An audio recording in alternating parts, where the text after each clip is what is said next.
abbaan manaan dhibnaan biyya hambaatii maashina bitadheen galee.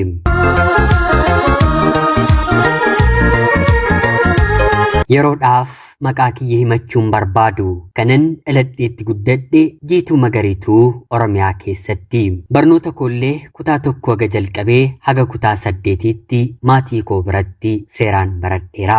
Kutaa 8 akkuman gaheen maatiin koo jechuun haatii fi abbaan koo ijoollee isaanii gara biyya hambaatti ergatanii maallaqarraa gurrachuu waan baraniiruuf intala isaanii isheedhumaa dubartii sadaffaa anaatiin gara biyya hambaatti ergatanii.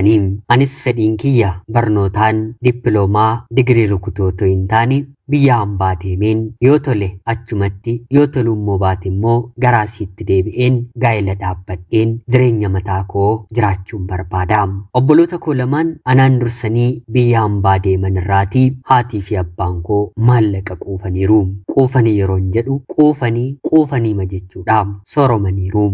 Maallaqni biyya hambaa kuni tokko tokkoof milkii tokko tokkoof immoo raatuu isaanitti fidee dhufa. Gamnummaan haadhaaf abbaa koo maallaqa fudhachuu qofa otoo hin taane maallaqa ergamuu fi kallacha yaadannoo mucaa kooti jechuun qabeenyarra oolchuu isaaniitu abshaala isaan godhe. Lafti baadiyyaadhaa nyaataaf galu ni jira. Kabiraa waan ittiin baasan hin qabanii. Abbaan koo maallaqni biyya hambaatii ergamuu fi jalqabee jennaan horii bitee horsiisaa gurguruu jalqabee. Haati kiyyallee akkanuma. Obboloonni koo lamaan biyya hambaa deemanii waggaa 4 booddee jireenyi mana keenyaa guutummaa guutuutti jijjiirame. Lamaan isaanii garaagarummaa waggaa 2tu gidduu isaanii jira. Al takkaatti gara biyya hambaa deemanii. Haadha koof loon Ameerikaanii yookiin immoo sa'aan Ameerikaanii 2 bitamee fi aanaa keenyatti aannan raabsuudhaan beekamti. Kanarraa hafeen immoo dhadhaa gurguruun, kanarraa hafeen immoo ollaaf baaduu itittuu kennuutiin beekamti. Keessumaa yeroo ayyaanaa mana hedduutii harka haadha kootii waan horii irraatii eeggatu. Kun maatii koof madda galii gaarii ta'ee kanaan booddee anarraatii kaasee obboloota koo dhiiraa warra jiranirree kana ijoolleen keenya dursanii nu godhaniiru waan ta'eef isin biyya hambaas yoo deemtan yoo barattaniis xumurtan mataa keessanii fi jechuun nu akeekkachiisanii mataa keenyaaf qofa akka jiraannu yoo talle qofa akka isaan gargaarru nutti manii anis biyya hambaatti hin bahee. Maalis yaa ta'u daa'ima isaaniidhaatii akkuma obboloonni koo kennanii haadhaaf abbaa koo gammachiisaa turan anis gahee kiyyaan abbaa koof dur kan qabu ture kasaaraatti galee addaan kan kute mana huccuu xaaqaa huccuun kan itti gurguramu baneefiin hojii isaa duraatti deebisee kanas otoo hojjetuu abbaan koo na eebbisee haati kiyyas na eebbistee jireenya koo ittiin fufee. Maatii koorraa adda kan na godhu ijoollummaa makootii ani bosbosee furdoo dubartiin jedhamudha. Gariiniif furdinni koo bareedinadha. Gariiniif garuu maal nyaatteeti akkas furdatte jedhameen nan jibbama. Mana barnootaatti illee barsiisonni kiyya yeroon ani daree keessatti jeequs ta'e balleessu maqaa furdinaan dubartiin yookiin immoo dhiirri tokko furdaa ta'een arrabsamuun na arrabsu. Baay'ee natti dhagahama. Furdina kana hir'isuuf jedheen ijoollummaa kootii kaasee guyyaa tokko guyyaa 2 nyaata malee ooleen yeroon bulu nan qaba. Guyyaatti mana keenyaa si'a 3 nyaanni ni nyaatama yoo ta'e si'a takkaa yookiin immoo 2 nyaata nyaadhu. Akka tasaa soomanni ni jira taanaan furdachuu dhiisuuf jecha kan amantaa sadanii soomii kan kiristaanaa kan islaamaa kan pirootestaantii walitti qabeennan soomaa. Haa ta'uutii garuu qaamni koo soomaan illee kan hir'isu hin turre. Ijoolleen dhiiraas gaaffii jaalalaa yoonaaf dhiyeessan jaalaluma sasirrii hanga xumuraatti na waliin itti fufuu otoo hin taane yeroof natti dabarsachuu fi takkaa 2 miidhameen jaalala keessatti kufeen qulqullummaa kiyya dabarsee kenneera. Qulqullummaa koo erga dabarseen kennee booddeedhaan kutaa 8 xumureen gara biyya hambaatti godaane.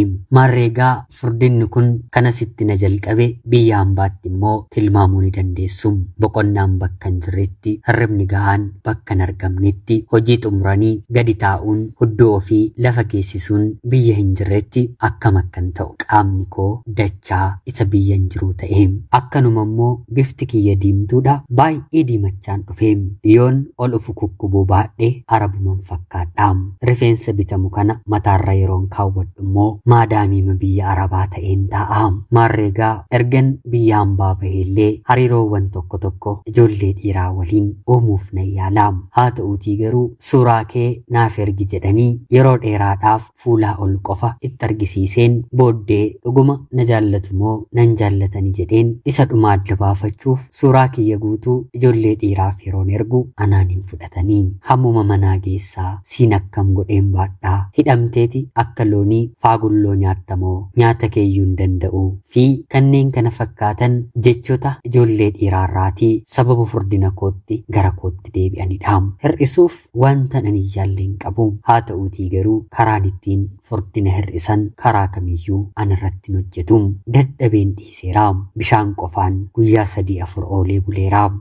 nyaata si'a tokko qofa nyaadheen guyyaa guutuu si'a hedduu dabarseeraam qaamni kiyya gadin jedhuum kanaan otoon jedhu waggaa 4 biyya hambaa hojjedheen obboloonni koollee waan heerumanii mana godhatanii ijoolleellee horataniiruuf biyya hambaa miti biyyuma keessaallee hariiroo jaalalaa sirrii ta'e otoon uumiin gara biyyaatti heeruma barbaacha nan galeem ijoolleen dhiiraa karaa tokko na barbaadu karaa biraa immoo nan barbaadaniim karaa tokkoon nin jedhe maallaqa koo yookiin immoo qabeenya koo miti teessuma koo barbaadu furdoo waantan ta'eef teessumni kiyya akkanuma waliin kan furdatedhaam baay'ee na dinqisiifatu teessumni hamma kanaa ga'u magaala kana keessa hin jiru naan jedhu haa ta'uutii garuu isuma baay'ee natti siqeef waa'ee gaa'ilaa yeroon itti kaasu yookiin ijoollee dhoof jedha yookiin immoo sababa gara biraa kaasa haa ta'uutii garuu gaa'ilaatiif ilma dhiiraa natti siquun dhabee kanan jibbamuutiif isa dhumaa kana gaa'ilaa fidhaam sadarkaa gaa'ilaa yeroo yaadu tolinaan hin jedhanii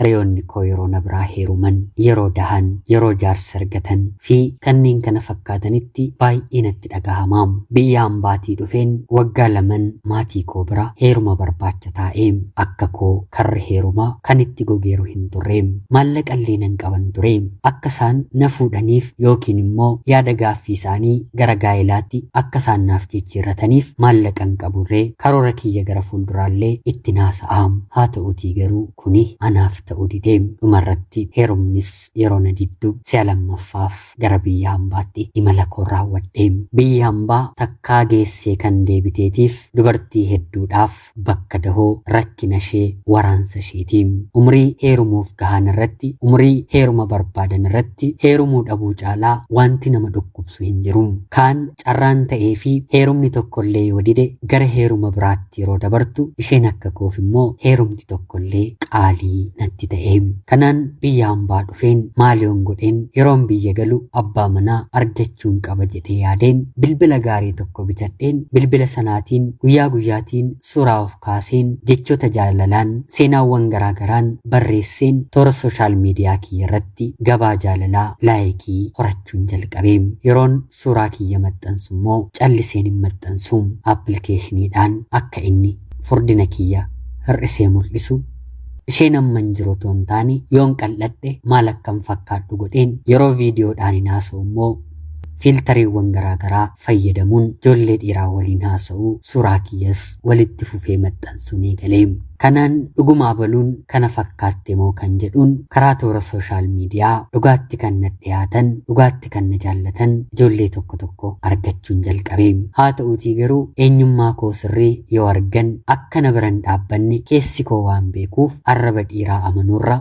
waraabessi harreen nyaatu jedhanii kakachuutu dhugaa fakkaataa naan jetti haati koo kana waan na ta'eef ijoollee 2-3 karuma keessaa haasa'een waliigallee jaarsa erganna jedhanii haala wal fakkaataan jechuudha sadan isaaniiyyuu maarreegaa sadan isaanii bakka garaagaraa jiran waliin beekne kanaatiif akka qaamni koo xiqqoo dabaleeru suuraarraa akkan jirullee akkan taane yeroo na argan akkan naaneef sammuu isaanii keessa kaa'een si'a lammataan dhufe kanammoo waggaa 3 hojjedheen gara biyyaatti deebi'uuf hin karoorseem maarreegaa gara biyyaatti yeroon deebi'u si'a sadaffaaf biyya hambaatti deebi'een mana namaa hojjechuu wanta hin barbaanneef ofii kiyyas yaada sammuu koo keessa kan jiru. Obboloonni koollee yoo hojjette magaala kanatti hin si baasa kannaan jedhan meeshaawwan kaameeraa suuraaf ta'an hunduma gaafadheen bibbitadheen mana suuraan banadha jedheen biyya hambaatii gara biyyaatti dhufe.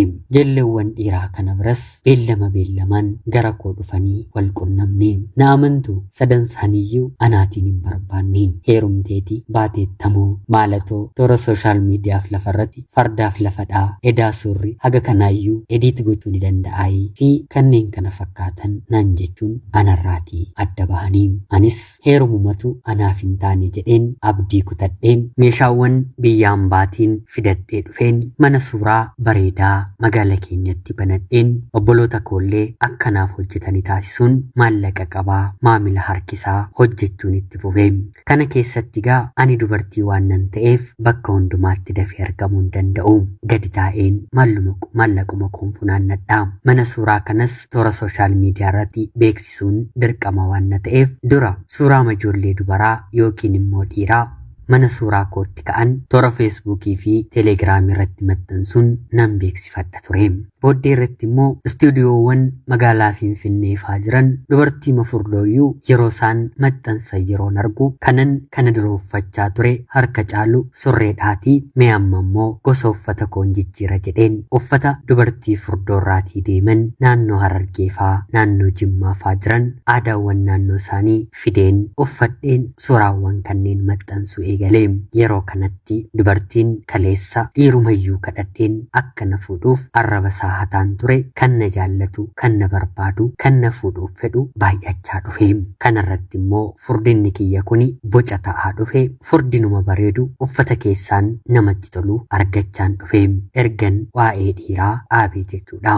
Hoo icciitii baastenaan hin jedhinaa malee galiin mana suuraarraatii argamu akkuma sa'a Ameerikaaniiti. Takkaa qofa meeshaawwan bituudha. Sanaan booddee mana kiraa kan baatii 2-3 nama barbaachisa. Itti aanuun nama tokko yookiin immoo 2 bakka sana kaa'anii maallaqa sana dhuguudha. Namni egaa icciitii waa'ee hojii isaa hin baasu mitiire. Dubartoonni biyya hambaa jiran immoo maallaqa isaanii manaa fi lafa kiisii obboloota isaanii keessa kaa'u malee ofiif yoom biyyatti hin gale kanan hojjedha jedhanii yaaduun badaa isaan bira hin jiru. Yoo yaadanis immoo waggaa 1 waggaa 2 hojjetanii hojii addaan kutanidha. Mana suuraa banuun hojjechuun illee hagas maratti maallaqa guddaa kan barbaachisu miti. Hojiinsaa itti fufinsa waan qabuuf jechuudha. Otuma addaan kuta jedhameellee gatiin kaameeraa meeshaawwan mana suuraa keessatti nama barbaachisan gatiin isaanii dabalaa deema malee wanti gadi hir'isu hin jiru. Sanaan maarree manni suuraa kiyyas akka magaala keenyaatti beekamaa ta'ee haa ta'uutii garuu yeroo ta'e obboloonni koollee barnootatti qabamanii seeraan naaf hojjechuu yeroo dadhaban dargaggootuma anaan jaallatanii keessaa suuraa kaasuuf fedhii kan qabu viidiyoollee ediit gochuudhaan cimaa kan ta'e waliin hojjenna jennee gaa'ela seera qabeessa otoo hin godhiin waliin jiraachuu jalqabne. Ani maallaqa walittiin qaba inni immoo suuraa kaasaa. Kanatti aansuun kan jiru icciitiin taane mana suuraa keessa jirudha. Taree obboleettiin keessan irra deddeebitee mana suuraa deemtee suuraa ka'uuf fedhii qabdi yoo ta'e suuraa ishee immoo yeroo yerootiin maxxansiti yoo ta'e suuraa gaarii hin taane qaama isheellee kan mul'isu tarii mana suuraa sana keessatti akka kaateettu shakkaa. Fedhii keenyaatiin otoo hin taane dubartoonni hedduun qullaa isaanii ka'anii ijoollee dhiiraaf suuraa erguu barbaadu. Nuti madda galii keenyadha waan ta'eef dhiisi jechuun hin dandeenyu. Hanga icciitii isaanii eegnetti suuraa baay'ee ka'uu barbaadu. Suuraawwan babbareedoodha jedhan akka filatanitti jechuudha. Mucaan na waliin hojjetu yeroo sanaatiif jaalallee yookiin immoo haadha manaaf abbaa manaa taanee waliin hojjennu kun immoo fedhii isaanii sirriitti waan beekuuf warreen wal jaallatan qullaa waliin ka'uu barbaadan baqaqaniis mataatiin dhaabbataniis gadi galagalaniis ol galagalaniis ka'uu barbaadan akka isaan barbaadanitti kaasaa. Kana qofaa miti. Akkanatti ka'uu feetaa jechuun miila isaanii, harka isaanii, fuula isaanii sagal jallisuutti danda'a. Ogummaa mana suuraa keessaa jechuudha. Maarreegaa haati mana suuraa anadha mitiire suuraawwan inni kakkaasu yeroon argu anumtiyyuu bifa kanaatiin ka'een maaliif suuraa hin qabaadhu jedheen karaa kanatti galee kanfaltii na kanfalchiisu waan hin qabaanneef icciitii koo immoo harkuma kiyyarra waan na jiruuf suuraawwan kanneen kakka'uun eegalee. qullaa kiyya as galagalee achi galagaleen miila kiyya baneen uffata kiyya ol kaaseen haala itti ija ijoollee dhiiraa harkisuu danda'uun suuraa ka'uun eegalee ka'uu qofa miti. Toora feesbuukii koorratti yeroo yerootiin durseen beeksisa mana footoo koof jedheen maxxansuu jalqabeera mitiire isa kanas maxxansuutti hin fufee lakkoofsi maamila kiyyaas lakkoofsi nama anatti siquus dabalaa dhufee kana qofaa miti. Kaameraa dabalee biteen viidiyoolee seeraan waraabuu kan danda'u waraabbii viidiyoo yookiin immoo suur sagalee namoota diraamaa hojjetaniif namoota weellisaniif namoota faarfannaa dhiyeessaniitiif illee hojjechuu jalqabnee nama kana waliin waggaa tokkoof baatii muraasa ergan hojjedhee booda namni kun kaameraa ittiin hin hojjedhu lama ana jalaa fudhatee gara biyya biraatti badee maallaqa waan hin qabuuf poolisiitti qofa beeksiseen kaameraa kana biyya hambaatii fichisiiseen torbee lama yeroo hin guunne keessatti hojii kootti hin fufsiisee. Egaan toora sooshaal miidiyaa irratti kan hin maxxanse xiqqoo safuullee kan eeganii guutummaa guutuutti qullaa koo kan ta'an suuraadhaanis viidiyoodhaanis miimoorii isaa koppii godhatee ana jalaa fuudhee deemee ture. Qofaa kiyyallee hin turre isa waliin illee akka garaa keenyaa ta'aa turre. Maarree nama biraatti siqeen erga inni deemee booda hojii kanatti hin fufsiisee. Inni kun immoo isarra kan caalu suuraa kaasuudhaan dubartoota maraachuudhaan hamaadha. Miira isaanii waliin suura isaanii kaasaa. Dubartiin tokko seentee sa'aatii 3 sa'aatii 4 mana suuraa keessa turuu ni dandeessi. Kuni garuu isa biratti suuraa qofaaf otoo hin taane waa biraallee dabalateetu. Maarreegaa dubartoonni gabaadhaan mana koo malee dhaabbachuu diddee. Anis icciitii hojii isaa argeen nama kanatti illee siiqeen jaalala otoo hin taane hojii isaa kan otoo hin beekuu gaa'ila keessan seenee jaarsa ergannee gaa'ila waliin eegalle. Erga gaa'ila godhatanii booda kanaan inni itti fufuu hin danda'u mitiire hojii kana nan dhaabsiseenii. Kanaan booddee mana suuraa nama biraan qacara malee ati hin hojjettu jedheeni. Innis hojii isaa waan beekuuf gaa'ila keenya eeguuf jecha hojii suuraa kaasuu kana ni dhiise. Haa ta'uutii garuu dubartoota duraan mana suuraa keessatti waliin ciisaa turan keessaa tokko ofiif baay'ee jaallatee waan na tureef gaa'ila keessa ana waliin erga seenee booddeellee ishii waliin ta'uu barbaada. Haa ta'uutii garuu mucayyoon ergati gaa'ila keessa seentee ani waan akkanaa si waliin raawwachuu hin fedhu jetti.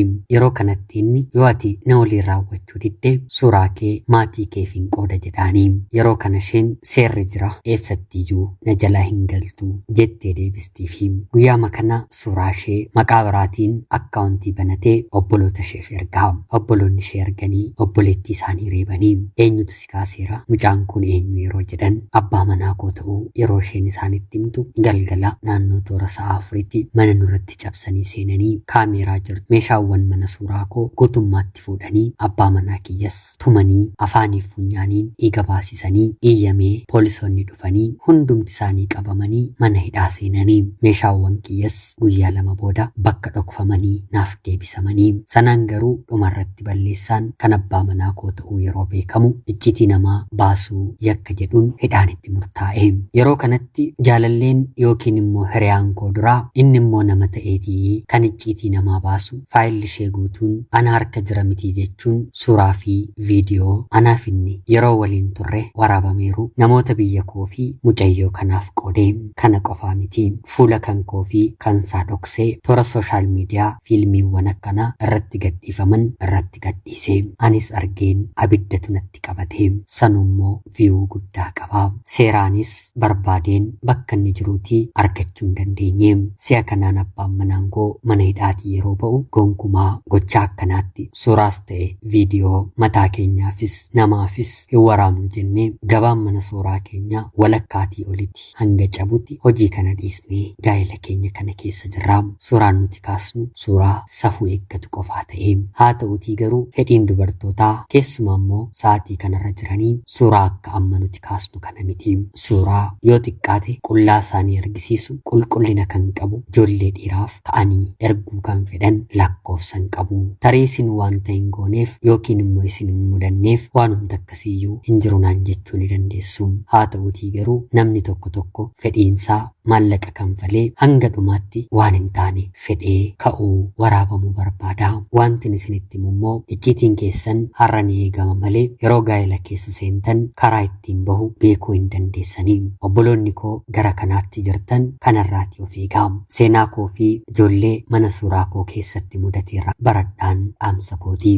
Gamni namarraa bara gowwaan immoo ofirraa bara jedhama mitiire. Ana obboleettii keessan Jiituu Magariituu Oromiyaa keessaatii. Ulfaadhaa nagayaatti galatoomaa.